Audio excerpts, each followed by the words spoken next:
Hey there, plant lovers. Welcome back to my channel. My name is Brad and we're back at it again.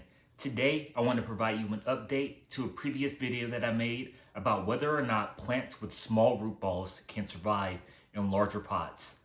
If you remember, I said that I would give you a weekly update to show you how the progress of my plant is doing. Alright, so I've successfully potted this in a 6-inch pot. I'm going to give you weekly updates just so I can show you that this plant is going to continue to thrive and isn't really going to suffer from any kind of negative effects of being in this larger pot. Well, here I'm about to show you my scadapsis and we'll figure out whether or not this plant is surviving, thriving, or struggling. So here's the state of it. As you can see, we have one beautiful new leaf that is formed. This leaf is super healthy, especially when you look at it compared to the other leaves that were rotting and the other leaves that made it look like this plant was actually struggling.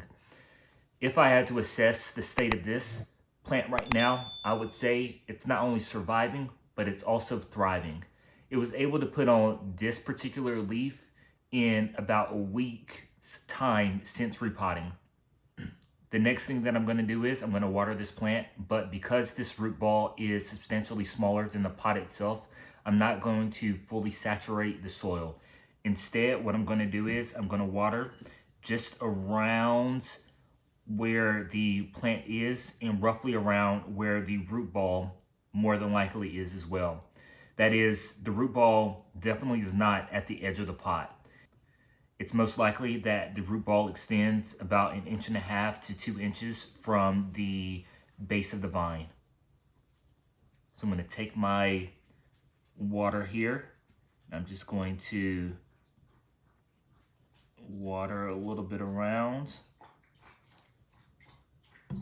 And as you can see, I didn't fully saturate, and that's exactly what I wanted to do. So that's this week's update about putting a plant with a small root ball in a large pot. I hope you enjoyed this video, and if you did, please be sure to subscribe to the channel and give this video a thumbs up. I'll be back next week to give you another update about how this plant is doing, and hopefully we can prove that plants with small root balls planted in larger pots can not only survive, but thrive. What?